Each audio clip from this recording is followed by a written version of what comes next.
সম্মানিত উপস্থিতি, আমরা যাকাতের উপরে ধারাবাহিক আলোচনা করে আসছিলাম। মাঝখানে 2 জমা আমি আসতে পারি নাই। আপনারা হয়তো ইতিমধ্যে অনেকে শুনেছেন অ্যাক্সিডেন্টের কারণে। তো যাই হোক, আজকেও আমরা সেই ধারাবাহিক যে আলোচনা যাকাতের উপরে, আমরা সেই ধারাবাহিকতা আলোচনা করব, বলি ইনশাআল্লাহ। সম্মানিত ভাইয়েরা, আসলে আমরা অনেকে নামাজ পড়ি ঠিক, 5 ওয়াক্ত নামাজের ব্যাপারে খুবই পাবন্দী, কিন্তু যাকাত আদায়ের ব্যাপারে আমরা একবারে বেখেয়াল। অথচ অনেকে নিসাব পরিমাণ আমরা সম্পদের মালিক হয়ে আছি, নামাজ ছাড়ি না 1 ওয়াক্ত, কিন্তু যাকাত আদায়ের ক্ষেত্রে আমরা গড়িমসি করি। ভাইরা, বাংলাদেশে দেখা যায় যে বাংলাদেশে যাকাত ফান্ড আছে, সর্বোচ্চ 23 সালে টাকা উঠছে যাকাত ফান্ডে 11.5 কোটি টাকা, মাত্র 11.5 কোটি টাকা বাংলাদেশে। এটা যাকাতের টাকা এতটুকু।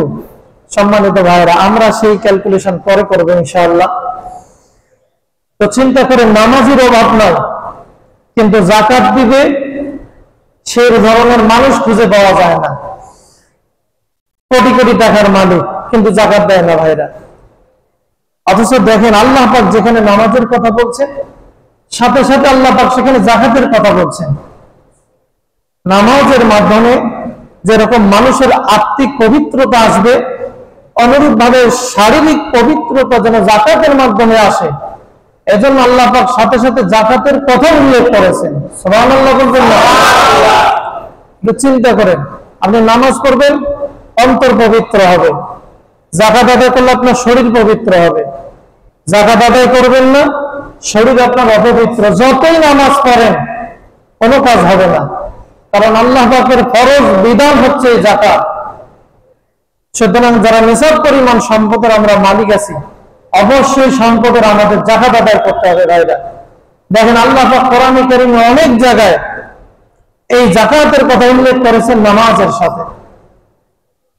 আল্লাহ রাব্বুল আলামিন কোরআনে কারীমে সূরা মুজাম্মিলের 20 নম্বর আয়াত আল্লাহ পাক উল্লেখ করেন, ওয়াকিমুস সালাতা ওয়া আতুজ যাকাতা ওয়া কুরিদুল্লাহা কারদান হাসানা। আল্লাহ রাব্বুল আলামিন বলেন, হে ঈমানদারগণ, তোমরা নামাজ কায়েম করো, যাকাত আদায় করো, এবং আল্লাহ রাব্বুল আলামিনকে ফরজে হাসানা দাও। আল্লাহ রাব্বুল আলামিন এখানে নামাজের সাথে যাকাতের কথা উল্লেখ করলেন। ভাইরা, এরপর আল্লাহ পাক কোরআনে কারীমে সূরা বাকারার 43 নম্বর আয়াতে আল্লাহ পাক একই কথা বললেন।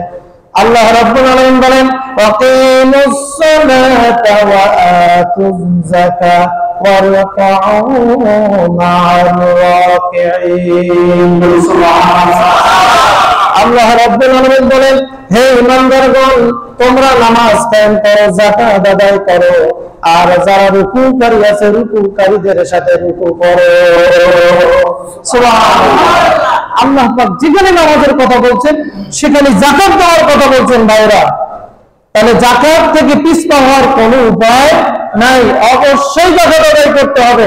এটা আল্লাহ পাকের ফরজ বিধান। ভাইরা, আমি যদি আপনাদের সামনে এখন যেখানে আল্লাহ পাক নামাজের কথা উল্লেখ করেছেন, সাথে সাথে যাকাতের কথা উল্লেখ করেছেন, এই আয়াতগুলো বলতে যাই, সময় আমার হবে না। তো সম্মানিত ভাইরা, একটু চিন্তা করেন, এই যাকাতটা কত বড় ফরজ ইবাদত, সেটাই আমরা ভুলে আছি। নামাজ পড়ি ঠিক, কিন্তু যাকাত আদায়ের ক্ষেত্রে আমরা একবারে গাফিল, পুরাটাই আমরা অনেকে গাফিল। ভাইরা, সুতরাং যারা নিসাব পরিমাণ আমরা সম্পদের মালিক আছি, অবশ্যই আমরা সম্পদের যাকাত আদায় করবো। তো বলি ইনশাআল্লাহ। সম্মানিত ভাইরা, আমরা আলোচনা, আজকে মূল আলোচনা যেটা আমাদের, সেটা হচ্ছে যাকাত না দিলে পরে আল্লাহ পাক পরকালে বান্দাদেরকে কি শাস্তি দিবেন। আমরা দুনিয়াবী শাস্তিগুলোর কথা আলোচনা করেছি, আজকে আমরা আলোচনা করব পরকালীন শাস্তিগুলোর ব্যাপারে। বলি ইনশাআল্লাহ। সম্মানিত ভাইরা, দেখেন, কোন ব্যক্তি যদি যাকাত আদায় না করে, তাহলে কিয়ামতের ময়দানে আল্লাহ পাক প্রথম তাকে যে শাস্তিটা দিবেন, সেটা হচ্ছে তার সম্পদগুলোকে গলাইয়া আল্লাহ নবী বলছেন এইগুলাতে আল্লাহ পাক আগুনের পাত তৈরি করবেন। এই আগুনের পাতগুলো এগুলো যখন প্রস্তুত হয়ে যাবে আল্লাহ পাক ফেরেশতাদেরকে বলবেন আমার নাফরমান বান্দাগুলোরে ধরো আর তাদেরকে এই গরম পাতগুলো দিয়ে সেক দাও, বলে নাউজুবিল্লাহ। আল্লাহ রাব্বুল আলামিন কোরআনে কারীমে সূরা তাওবার 37 এবং 35 নম্বর আয়াতে উল্লেখ করেন আল্লাহ পাক বলেন ওয়াল্লাযীনা ইয়াকনিজুনা আয-যাহাবা ওয়াল ফিদ্দা ওয়া লা ইউনফিকুনাহা ফী সাবিলিল্লাহ ফাবাশশিরহুম বিআযাবিন আলীম। আল্লাহ রাব্বুল আলামিন বলেন আমি আল্লাহ পাক যাদেরকে সম্পদশালী করেছি, সম্পদ পাওয়ার পর যারা সম্পদকে পঞ্জীভূত করে রাখে, সোনার রূপাকে পঞ্জীভূত করে রাখে, ওয়ালা ইউনফিকুনাহা ফী সাবিলিল্লাহ আমার রাস্তায় যারা ব্যয় করে না, খরচ করে না, অর্থাৎ যারা সম্পদের যাকাত আদায় করে না, আল্লাহ পাক পয়গম্বরকে দেন বলেন পয়গম্বর আপনি আমার এই বান্দাদেরকে জানায় দেন তাবাশশিরহুম বিআযাবিন আলীম। আল্লাহ রাব্বুল আলামিন পয়গম্বরকে দেন বলেন পয়গম্বর আপনি তাদেরকে বলে দেন সুসংবাদ দেন আমি আল্লাহ রাব্বুল আলামিন তাদের জন্য যন্ত্রণাদায়ক শাস্তি রেখে দিয়েছি। নাযিলা বলবেন না ভাইরা? আল্লাহ পাক পয়গম্বরকে বলতেছেন পয়গম্বর আপনি তাদেরকে সুসংবাদ দেন যারা সম্পদের যাকাত আদায় করে না, আমি আল্লাহ পাক তাদের জন্য যন্ত্রণাদায়ক শাস্তি রেখে দিয়েছি, বলে নাউজুবিল্লাহ। একটু চিন্তা করেন তো ভাইরা, আল্লাহ পাক দেখেন এখানে কি শব্দ ব্যবহার করছেন। আচ্ছা আযাবের কি কোনো সুসংবাদ হতে পারে? আযাবের তো দুঃসংবাদ হবে, কিন্তু আল্লাহ পাক কেন সুসংবাদের কথা বললেন? আল্লাহ পাক এখানে ব্যঙ্গ করে বলছেন, ব্যঙ্গ করছেন যারা সম্পদকে পুঞ্জীভূত করে রাখো, আমার রাস্তায় যারা ব্যয় করো না, আল্লাহ পাক ব্যঙ্গ করে তাদেরকে বলতেছেন যে তোমাদের জন্য সুসংবাদ হচ্ছে কঠিন আযাবের, বলে নাউজুবিল্লাহ। তাহলে একটু চিন্তা করেন যাকাত কত বড় ইবাদত, যে ইবাদত পালন না করলে আল্লাহ পাক আযাবের সুসংবাদ দেন। ভাইরা সেই কঠিন আযাবটা কি? আল্লাহ পাক পরের 35 নম্বর আয়াতেই বলতেছেন। আল্লাহ পাক কি বলেন দেখেন, আল্লাহ রাব্বুল আলামিন বলেন ইয়াউমা ইউহমা আলাইহা ফী নারি জাহান্নাম ফাতুকুয়া বিহা জিবাহুহুম ওয়া জুনুবুহুম ওয়া যুহুরুহুম। বলেন নাউজুবিল্লাহ। আল্লাহ রাব্বুল আলামিন বলেন সেই আযাবটা কি, সেই শাস্তিটা কি, আল্লাহ পাক নিজে জানাই দিতেছেন। আমি আল্লাহ রাব্বুল আলামিন কিয়ামতের ময়দানে আমার ফেরেশতাদেরকে নির্দেশ দেব, ফেরেশতারা আমার বান্দারা দুনিয়ার জীবনে যারা সম্পদ পুঞ্জীভূত করে রেখেছিল তাদের সম্পদগুলো আজকে তোমরা জাহান্নামের আগুনে গলাও। আল্লাহ রাব্বুল আলামিন ফেরেশতাদেরকে নির্দেশ দিলেন, আল্লাহর ফেরেশতারা জাহান্নামের আগুনে সম্পদগুলোকে গলাবে। ভাইরা আমার ভালো করে খেয়াল করেন, সম্পদগুলো গলাবে। আল্লাহ নবী বলেছেন এই সম্পদগুলোকে আল্লাহ পাক আগুনের পাতে পরিণত করবেন। নাউজুবিল্লাহ বলেন না? আগুনের বড় বড় বিশাল বিশাল পাতে পরিণত করবে। বিশাল বিশাল যখন পাতে পরিণত হয়ে যাবে আল্লাহ পাক ফেরেশতাদেরকে ডাক দেয়া বলবেন ও ফেরেশতারা আমার এই নাফরমান বান্দাগুলোরে ধরো। আল্লাহর ফেরেশতারা নাফরমান বান্দাগুলোরে ধরবে। ফাতুকুয়া বিহা জিবাহুহুম ওয়া জুনুবুহুম ওয়া যুহুরুহুম। বলেন নাউজুবিল্লাহ। আল্লাহর ফেরেশতারা ধরবে, ধরার পরে তাদের কপালে ভাইরা আমার গরম পাত দিয়ে সেক দেবে। গরম পাত, আগুনের পাত, আগুনের শিলমোহর দিয়ে সেক দিবে। এরপরে কপালে সেক দিবে, পা জোরে সেক দিবে, পৃষ্ঠদেশে সেক দেবে। ভাইরা আমার তিনটা জায়গার কথা আমার আল্লাহ রাব্বুল আলামিন আয়াতের মধ্যে উল্লেখ করেছেন। নাউজুবিল্লাহ বলবেন না? নবী করিম সাল্লাল্লাহু আলাইহি সাল্লাম এই তিনটার কথাই উল্লেখ করেছেন। কপালে সেক দেওয়া হবে, পাজরে সেক দেওয়া হবে, আর পৃষ্ঠদেশে সেক দেওয়া হবে। বলে নাউজুবিল্লাহ। সম্মানিত ভাইরা, নবী করিম সাল্লাল্লাহু আলাইহি সাল্লাম এবং আল্লাহ পাক কেন এই 3 জায়গার কথা উল্লেখ করলেন? জায়গা তো আরো আছে, আছে না নাই? সেই জায়গাগুলোতে শাস্তি দেওয়ার কথা কেন বললেন না? আল্লাহ পাক এই কারণে এই 3 জায়গার কথা উল্লেখ করেছেন। দেখেন, এই 3 জায়গার মাধ্যমে পুরো বডিটাতে, পুরো শরীরে শাস্তি দেওয়া হবে যারা যাকাত আদায় করবে না। ভাইরা একটু চিন্তা করেন, আরবিতে জিবাহুন, এই জিবাহুন শব্দের অর্থ হচ্ছে মানুষের শরীরের সম্মুখ ভাগটাকে বোঝায়। এই কপাল, চেহারা, মুখমণ্ডল, আপনার বুক, বক্ষদেশ, পেট, আপনার রুহু, এইটাকে আরবিতে জিবাহুন বলে। আরবিতে কি বলে? জিবাহুন বলে। তো সম্মানিত ভাইরা, মূলত জিবাহুন মানে হচ্ছে কপাল। জিবাহুন মানে কি? কপাল।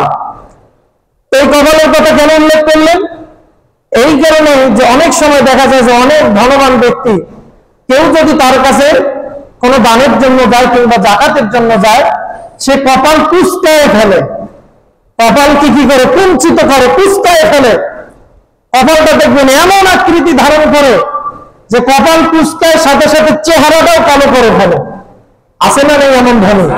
কোন গরিব মানুষ যদি যায় তাহলে এই অবস্থা হয় তার।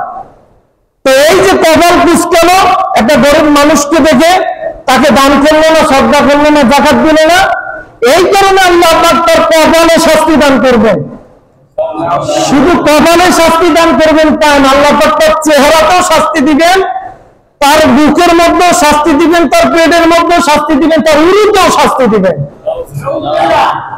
এরপরে মুখ ভেঙসাইয়া যে ঘুরে গেছে, পৃষ্ঠ প্রদর্শন করছে, এই যে ঘুরে গেছে, ডান দিকে গেছে কিংবা বাম দিকে গেছে, এই যে পাঁজর ঘুরাইছে, এজন্য আল্লাহ পাক ডান পাঁজর কিংবা বাম পাঁজরে শাস্তি দিবেন।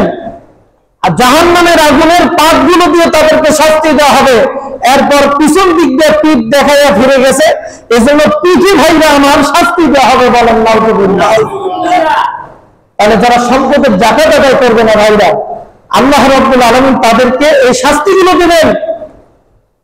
এরপরে ফেরেশতারা তাদেরকে যখন এই শাস্তিগুলো দিবে, দেওয়ার পরে বলবে যে হাযা মা কানাসতুম লিআনফুসিকুম, এগুলো হচ্ছে তোমাদের গচ্ছিত সম্পদ, যেগুলো তোমরা দুনিয়ার জীবনে নিজেদের জন্য গচ্ছিত করে রেখেছিলে, পুঞ্জীভূত করে রেখেছিলে। এই সম্পদের তোমরা জাকাত আদায় করো নাই, সুতরাং ফাযুকুল মা কুনতুম তাকনিজুন, যে সম্পদ তোমরা জাকাত আদায় করো নাই সেই সম্পদের শাস্তি আজকে আস্বাদন করে। বলে নাউযুবিল্লাহ। সম্মানিত ভাইরা, ফেরেশতারা এভাবে বলবে আর শেক দিবে, ফেরেশতারা এভাবে বলবে আর শেক দিবে। আল্লাহ নবী বলেন ফালাম্মা বারাদাত, যখন এই পাতগুলো ঠান্ডা হয়ে যাবে শেক দিতে দিতে, আল্লাহ নবী বলেন ওইদাত, আবার এই পাতগুলোকে জাহান্নামের আগুনে ফেলাইয়া উত্তপ্ত করে এরপর আবার তাদেরকে শাস্তি দেওয়া হবে। বলে নাউযুবিল্লাহ। ফি ইয়াউমিন কানা মিকদারু আলফা সানাতিন মিম্মা তাউদ্দুন, 50,000 সানাতিন মিম্মা তাউদ্দুন। আল্লাহ নবী বলেন এইভাবে এই ব্যক্তিকে শাস্তি দেওয়া হবে 50,000 বছর ধরে। বলে নাউযুবিল্লাহ। ভাইরা আমার একটু চিন্তা করেন, গরম জাহান্নামের আগুনের পাত দিয়ে শাস্তি দেওয়া হবে 50,000 বছর ধরে। এরপর আল্লাহ নবী বলছেন, এরপর ওই ব্যক্তিকে ইচ্ছা করলে আল্লাহ পাক জান্নাতেও দিতে পারেন, আবার তাকে জাহান্নামেও দিতে পারেন। ভাইরা, যদি জাহান্নামে হয়, জাকাত আদায় না করলে পরে আল্লাহ কিয়ামতের মধ্যে শাস্তি দিবেন, তাহলে জাহান্নামে কি শাস্তি দিবেন? ভাইরা একটু চিন্তা করছেন। তাহলে এই সম্পদের জাকাত আদায় করবো তো ভাইরা?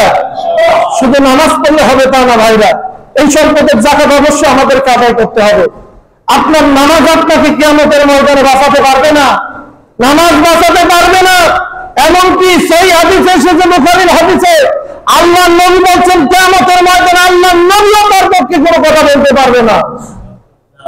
যারা সম্পদের জাকাত আদায় করবে না ভাইরা, সে আলোচনা আসবে ইনশাআল্লাহ। তো সম্মানিত ভাইরা, তাহলে এই জাকাত আদায় করতে হবে। জাকাত আদায় না করলে আল্লাহ পাক 1 নাম্বার শাস্তি দান করবে, জাহান্নামের আগুনের সম্পদগুলোকে গলাইয়া আল্লাহ পাক সেগুলোকে আগুনের পাত তৈরি করে এগুলো দিয়ে শাস্তি দিবেন। বলে নাউযুবিল্লাহ। এরপর আল্লাহ রাব্বুল আলামিন দ্বিতীয় শাস্তি দান করবেন। ভাইরা, এই সম্পদগুলোকে জাহান্নামের আগুনে গলাইয়া আল্লাহ পাক সেগুলোকে বেরি তৈরি করবেন। বেরি, আগুনের বেরি, এই আগুনের বেরি তার গলার মধ্যে পেঁচায় দেওয়া হবে। আগুনের বেরি গলার মধ্যে পেঁচায় দেওয়া হবে। ভাইরা, আল্লাহ পাক কোরআনে কারীমে সূরা আলী ইমরানের 180 নম্বর আয়াতের মধ্যে আল্লাহ পাক বলেন, ওয়ালা ইয়াহসাবান্নাল্লাযীনা ইয়াবখুলুনা বিমা আতাহুমুল্লাহু মিন ফাদলি, আমি আল্লাহ পাক যাদেরকে নিজ অনুগ্রহে সম্পদশালী করেছি, আমার এই সম্পদ পাওয়ার পরে যারা বখিলতি করেছে, কৃপণতা করেছে, যারা সম্পদের যাকাত আদায় করে নাই, তারা যেন এটা ধারণা না করে হুয়া খায়রুল লাহুম, এই সম্পদ তাদের জন্য কল্যাণকর হবে, বাল হুয়া শাররুল লাহুম, আল্লাহ পাক বলেন বরং এই সম্পদ তাদের জন্য কল্যাণকর হবে বলে। নাউযুবিল্লাহ। একটু চিন্তা করেন, আমরা যাহা বলি মনে করি যে আমার সম্পদ আমার জন্য কল্যাণকর হবে। ভাইরা, এই সম্পদ আমার জন্য কল্যাণকর হবে, এই ক্ষমতা আমার জন্য কল্যাণকর হবে। আল্লাহ পাক বলেন না, সম্পদের যদি সঠিক ব্যবহার করতে না পারো, ক্ষমতার যদি সঠিক ব্যবহার করতে না পারো, তুমি যতই মনে করো যে ক্ষমতা তোমার জন্য কল্যাণকর, সম্পদ তোমার জন্য কল্যাণকর, আমি আল্লাহ পাক বলতেছি বল হুয়া শাররুল লাহুম, এই সম্পদ এই ক্ষমতা তোমাদের জন্য অকল্যাণকর, এটা তোমাদের জন্য অকল্যাণকর। বলেন এখন মানুষের কথা মানবো না আল্লাহর কথা মানবো? আল্লাহ পাক বলছেন তোমার সম্পদ তোমার ক্ষমতা তোমার জন্য অকল্যাণকর হবে। আমি আপনি যতই দাবি করি আমার সম্পদ আমার ক্ষমতা আমার জন্য কল্যাণকর, ভাইরা আমার আল্লাহ পাকের দৃষ্টিতে এটা অকল্যাণকর বলে। নাউযুবিল্লাহ। দেখেন এরপর আল্লাহ রাব্বুল আলামিন কি বলেন? আল্লাহ পাক বলেন যারা সম্পদের যাকাত আদায় করবে না, সাইয়ুতাওয়াকুনা মা দাখিলু বিহি ইয়াউমাল কিয়ামা, আমি আল্লাহ পাক কিয়ামতের ময়দানে তাদের সম্পদগুলোকে জ্বালাইয়া এগুলোকে বলি বানাইয়া আগুনের বলি তাদের গলার মধ্যে পরায় দেবে বলে। নাউযুবিল্লাহ। একটু চিন্তা করেন তো ভাইরা, আগুনের বেরি আল্লাহ পাক গলার মধ্যে পরায় দেবে। একটু চিন্তা করছেন, দুনিয়ায় যদি ফাঁসি দেওয়া হয় 1 মিনিটের বেশি মানুষটা বেঁচে থাকতে পারে না, 1 মিনিটের বেশি বেঁচে থাকতে পারে না ভাইরা। আর আল্লাহ পাক জাহান্নামের আগুনের বেরি, জাহান্নামের আগুনের ফাঁসি আমার আপনার গলার মধ্যে পৌঁছায় দিবে ভাইরা, যদি সম্পদের যাকাত আদায় না করি। দুনিয়ার ফাঁসি যদি এই রকমের যন্ত্রণাদায়ক হয়, তাহলে আল্লাহ পাক যে ফাঁসির ব্যবস্থা রেখে দিয়েছেন সেই ফাঁসির যন্ত্রণা কত বেশি হবে, কত বেশি হবে ভাইরা। একটু চিন্তা করেন আপনার আকল দিয়ে বিবেক দিয়ে। আপনি মনে করছেন সম্পদ কামাই করছি কিসের যাকাত দেই? আপনি এই মনে করছেন আল্লাহ পাক আপনার জন্য জাহান্নামের আগুনের আল্লাহ পাক বেরি বানায় রাখছেন, বেরি বানায় দিবেন আল্লাহ পাক গলার মধ্যে, ডান্ডা বেরি আল্লাহ পাক বানায় দিবেন। দেখবেন যারা ফাঁসির আসামি তাদেরকে ডান্ডা বেরি পরানো হয়, হয় কি হয় না ভাইরা আমার? যাদেরকে ডান্ডা বেরি পরানো হয়, হাতেও দেখবেন বেরি, গলাও বেরি, কোমরে বেরি, পায়ে বেরি, খালি শুধু বেরি আর বেরি। ঠিক মতো দেখবেন এই লোকটা হাঁটতে পারে না, চলতে পারে না, ঠিক মতো শুনতে পারে না, খাইতে পারে না, পেশাব পায়খানা করতে পারে না। আপনি যদি সম্পদের যাকাত আদায় না করেন, আল্লাহ পাক আপনাকে কিয়ামতের ময়দানে এই রকমের শাস্তি দান করবেন যে আপনি চলতেও পারবেন না, ফিরতেও পারবেন না, আর সেই জন্য আল্লাহ পাক করাই দিবেন জাহান্নামের আগুনের চিৎকার দেবেন। নাউযুবিল্লাহ। তাহলে সম্পদের আমরা যাকাত আদায় করবো তো ভাইরা?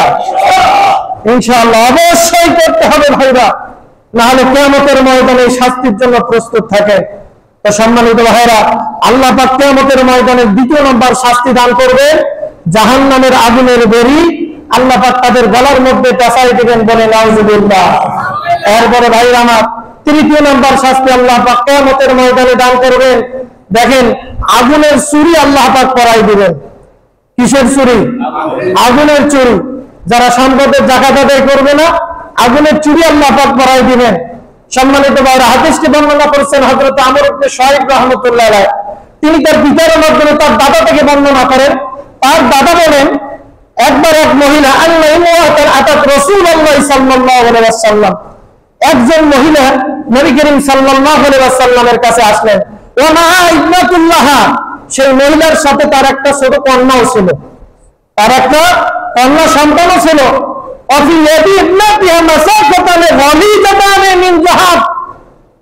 সেই ছোট বাচ্চাটার হাতের মধ্যে স্বর্ণের 2টা মোটা মোটা ছুরি ছিল। স্বর্ণের 2টা কি ছিল? ছুরি ছিল। নবী করিম সাল্লাল্লাহু আলাইহি ওয়াসাল্লাম এই দৃশ্য দেখার পরে মহিলাকে ডাক দিয়ে বলেন, আল্লাহর বান্দি, আতাতুনা যাকাত হাযা, তুমি কি এই স্বর্ণের চুরির যাকাত আদায় করো? মহিলা বললেন, ইয়া রাসূলুল্লাহ, ক্বালাত লা, না আমি তো এই চুরির তো আমি যাকাত আদায় করি না, যাকাত যে আদায় করতে হবে তা তো আমি জানি না।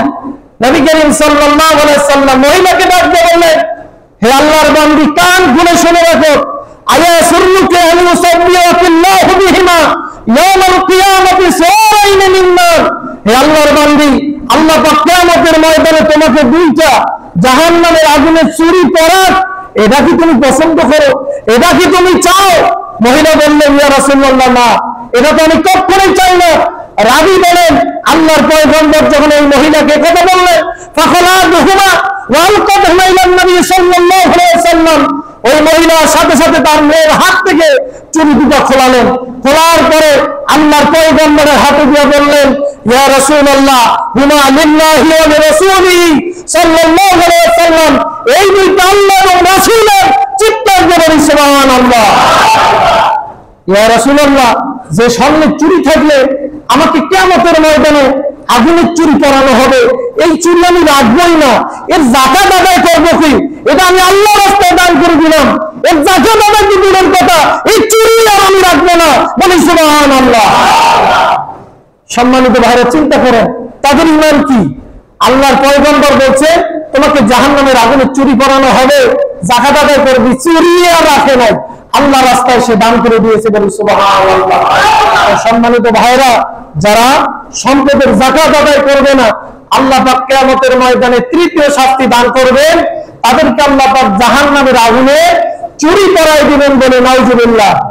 এরপরে দেখেন আল্লাহ রাব্বুল আলামিন কি শাস্তি দান করেন ভাইরা, চতুর্থ শাস্তি দান করবেন। সম্মানিত ভাইরা, এই হাদিসটা বর্ণিত হয়েছে সুনানে আবু দাউদের 1565 নম্বর হাদিস, রেফারেন্স সহ আপনাদেরকে বলি। তো এরপরে চতুর্থ শাস্তি আল্লাহ পাক দান করবেন কিয়ামতের ময়দানে। আল্লাহ রাব্বুল আলামিন গরম পাথর দিয়ে শাস্তি দান করবেন। নাউজুবিল্লাহ বলবেন না? গরম পাথর দিয়ে শাস্তি দেওয়া হবে ভাইরা, যারা সম্পদের যাকাত আদায় করবে না। দেখেন হযরত আবু যর গিফারী রাদিয়াল্লাহু তাআলা আনহু হাদিসটি তিনি বর্ণনা করেছেন।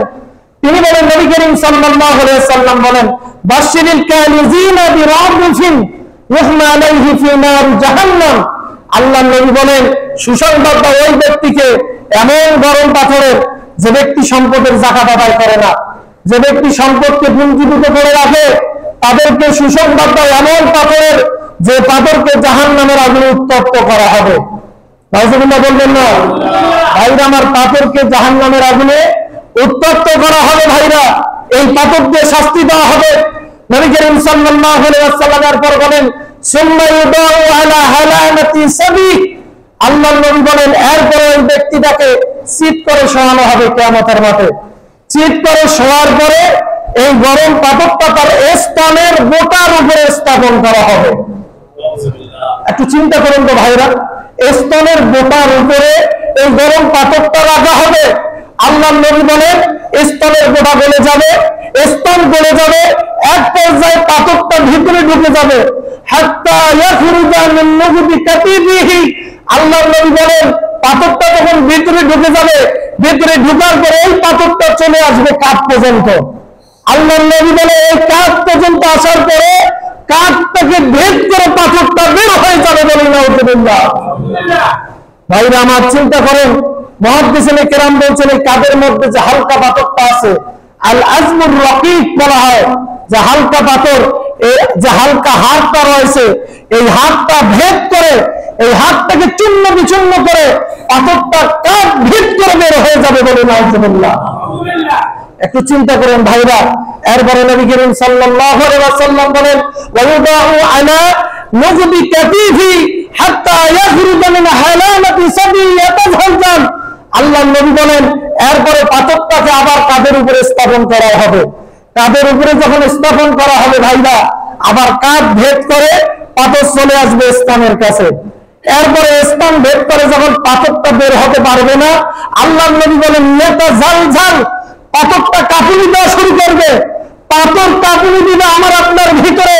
সম্পদের যাকাত যদি আদায় না করে ভাইরা, কান খুলে শুনে রাখেন মুসলমান, এই পৃথিবীর বুকে একটা মানুষের যদি কিডনিতে পাথর হয়, সেই ব্যথায় থাকতে পারে না, পেশাব বন্ধ হয়ে যায়, পায়খানা বন্ধ হয়ে যায়। অনেক সময় ভাইরা দেখেন, কিডনিতে যদি পাথর হয়, আবার গলগলাডালে যদি পাথর হয়, খাইতে পারে না, ব্যথার যন্ত্রণায় চলতে পারে না, শুইতে পারে না, ঘুমাইতে পারে না। ভাইরা, দুনিয়ার জীবন সামান্য এতটুকু পাথর ভেতরে থাকলে এই যদি যন্ত্রণা হয়, তাহলে কিয়ামতের ময়দানে যে পাথর হবে বিশাল পাথর, আর আল্লাহ ওই পাথরকে জাহান্নামের আগুনে উত্তপ্ত করবেন। সেই পাথর আমার ভিতরে থাকবে, আপনার ভিতরে থাকবে, আর এই পাথর কম্পন দিতে থাকবে, কাঁপতে কাঁপতে এক পর্যায়ে পাথর আমার স্থানের গোড়া ভেদ করে বাইরে বের হয়ে আসবে, বলে নাউজুবিল্লাহ। সম্মানিত ভাইরা, আল্লাহ পাক কি শাস্তি দিবেন দেখেন, কি শাস্তি।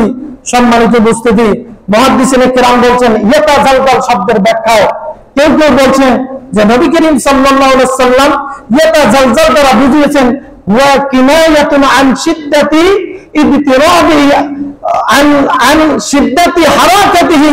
নবী করিম সাল্লাল্লাহু আলাইহি ওয়াসাল্লাম এর মাধ্যমে বুঝিয়েছেন যে পাথরের কম্পনের তীব্রতা বুঝিয়েছেন, যে পাথরটা কি রকমের কম্পন করবে। ইয়াতাজালজাল শব্দ দিয়ে আল্লাহর নবী এটা বুঝিয়েছেন এই পাথরের কম্পনের মাধ্যমে যেন বান্দা ওই লোকটা কঠিন শাস্তি অনুভব করতে পারে। এই কারণে নবী করিম সাল্লাল্লাহু আলাইহি ওয়াসাল্লাম ইয়াতাজালজাল শব্দটা ব্যবহার করেছেন, বলে নাউজুবিল্লাহ। সম্মানিত ভাইরা, শাস্তি আল্লাহ পাক কি রকম শাস্তি দেবেন একটু চিন্তা করেন। এরপরে মুহাদ্দিসিনে কেরামের মধ্যে কেউ কেউ বলেন ইন্নাত তাজালজুলা, এই যে আল্লাহর নবী যে ইয়াতাজালজাল শব্দটা ব্যবহার করেছেন, এটার কারণ হচ্ছে যে নবী করিম সাল্লাল্লাহু আলাইহি ওয়াসাল্লাম এর মাধ্যমে বুঝিয়েছেন যে ইন্নামা ইয়াকুনু লির-রাদফি জিহাদান ওয়া ইয়াবান বাইনা মুকবিল কাতিফি ওয়া হালামাতিস সাবি। নবী করিম সাল্লাল্লাহু আলাইহি ওয়াসাল্লাম ইয়াতাজালজাল শব্দ দিয়ে বুঝাইতে চেয়েছে যে এই পাথরটা কখনো স্তনের কাছে আসবে, আবার কখনো কাঁধের কাছে যাবে, কখনো স্তনের কাছে আসবে, কখনো কাঁধের কাছে আসবে, এইভাবে এক জায়গা থেকে আরেক জায়গায় যাতায়াত করবে। ভাইরা, এই গরম পাথরটা নবী করিম সাল্লাল্লাহু আলাইহি ওয়াসাল্লাম এই কারণে ইয়াতাজালজাল শব্দটা ব্যবহার করেছেন। ভাইরা, একটু চিন্তা করেন, যারা সম্পদের যাকাত আদায় করবে না আল্লাহ পাক তাদেরকে কি রকমের শাস্তি দান করবেন। সম্মানিত ভাইরা, এই হাদিসটি বর্ণনা করেছেন ইমাম বুখারী রাহমাতুল্লাহ আলাইহি, সহিহ বুখারীতে 1407 নম্বর হাদিস। তো সম্মানিত ভাইরা, কিয়ামতের ময়দানে যারা সম্পদের যাকাত আদায় করবে না আল্লাহ পাক তাদেরকে চতুর্থ শাস্তি দান করবেন, গরম পাথর দিয়ে তাদেরকে শাস্তি দেওয়া হবে। এরপরে কিয়ামতের ময়দানে পঞ্চম নাম্বার শাস্তি দেওয়া হবে, বিষধর সাপ অনবরত দংশন করতে থাকবে, বলে নাউজুবিল্লাহ। সম্মানিত ভাইরা, হযরত আবু হুরায়রা রাদিয়াল্লাহু তাআলা আনহু হাদিসটি তিনি বর্ণনা করেছেন। তিনি বলেন নবী করিম সাল্লাল্লাহু আলাইহি ওয়াসাল্লাম বলেন মান আতাহুল্লাহু মালান ফালাম ইউদ্দি যাকাতাহু মুসলিমা লাহু ইয়াউমাল কিয়ামাতে। নবী করিম সাল্লাল্লাহু আলাইহি ওয়াসাল্লাম বলেন যে ব্যক্তিকে আল্লাহ পাক সম্পদ দিয়েছে, এই সম্পদের যে ব্যক্তি যাকাত আদায় করবে না কিয়ামতের ময়দানে মুসলিমা লাহু মালুহু ইয়াউমাল কিয়ামাতে শুজাআন আকরা, আল্লাহ পাক তীক্ষ্ণ মাথা বিশিষ্ট সাপের আকৃতি দিয়ে তার সম্পদটাকে তুলবেন, বলে নাউজুবিল্লাহ। এমন সাপের আকৃতি দিবেন যে সাপটা হবে বুড়া সাপ, যার মাথায় কোনো পশম থাকবে না। কি কারণে পশম থাকবে না? তার বিষ এত বেশি হবে যে তার মাথায় কোনো পশম থাকবে না, তার মাথা হবে পাগলা মাথা। ভাইরা আমার, একটু চিন্তা করেন আল্লাহ পাক কি রকম শাস্তি দান করবেন। ভাইরা, এরপরে নবী করিম সাল্লাল্লাহু আলাইহি ওয়াসাল্লাম বলছেন লাহু জাবিবাতান, এই সাপের চোখের উপরে দুটো আবার কালো দাগ থাকবে। কি দাগ থাকবে? কালো দাগ থাকবে।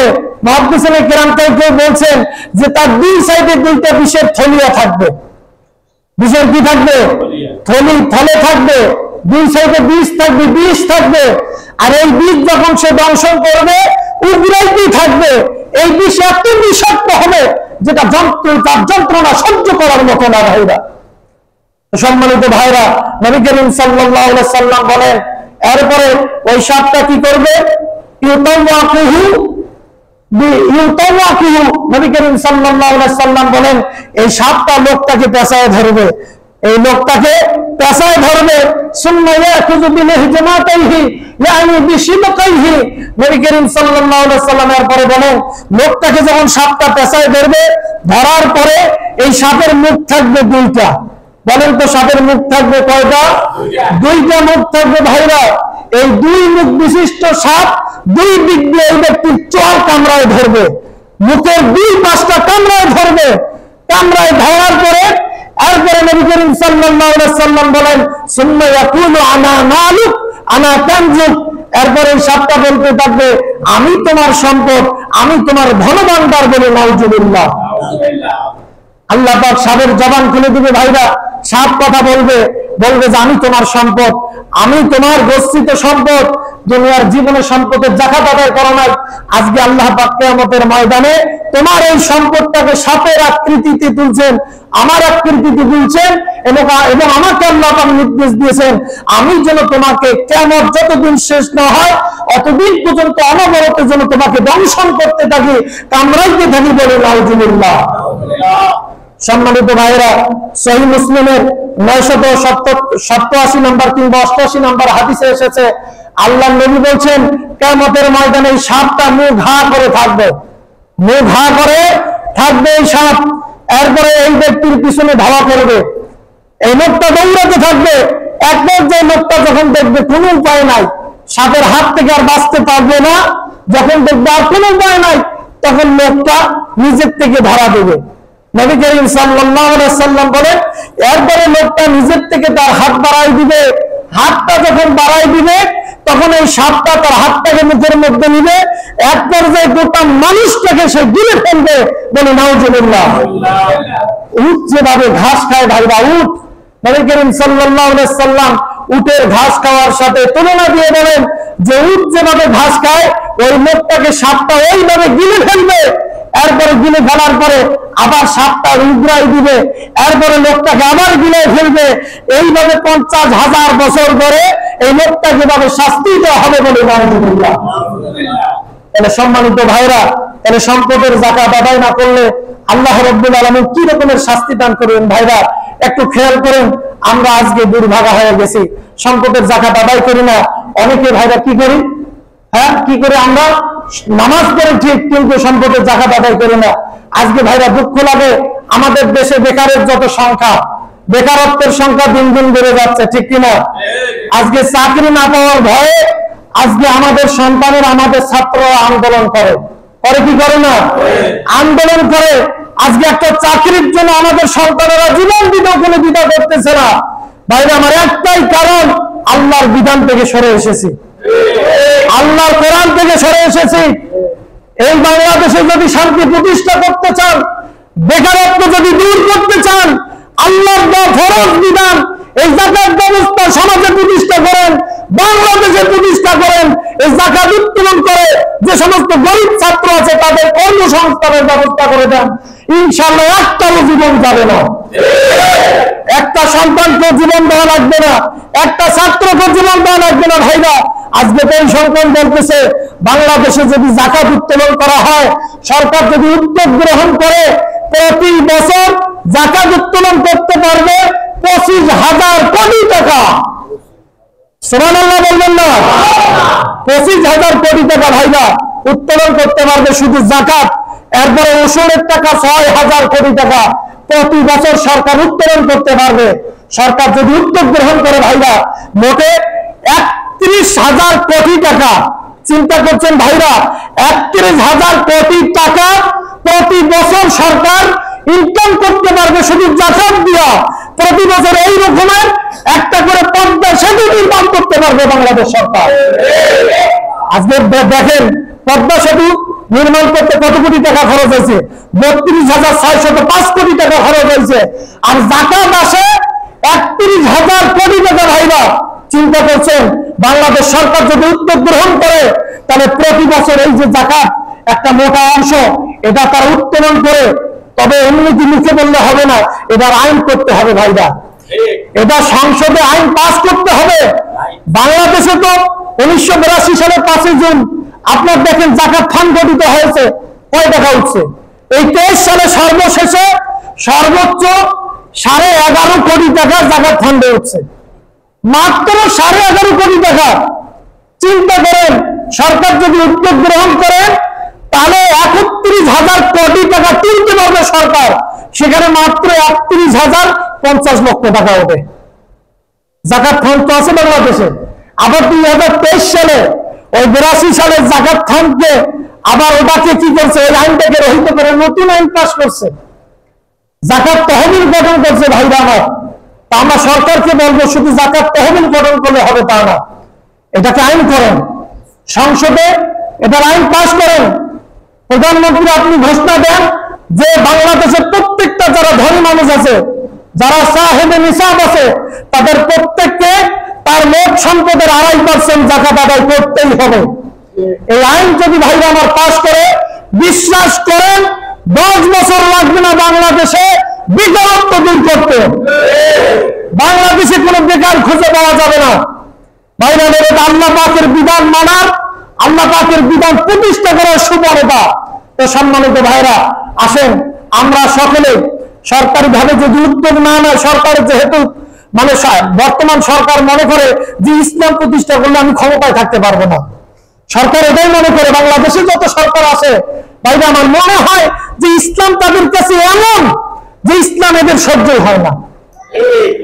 বাংলাদেশে যে সরকারে আসে ইসলাম সহ্য হয় না, ইসলামের একটা বিধান প্রতিষ্ঠা করতে তারা ভয় পায়।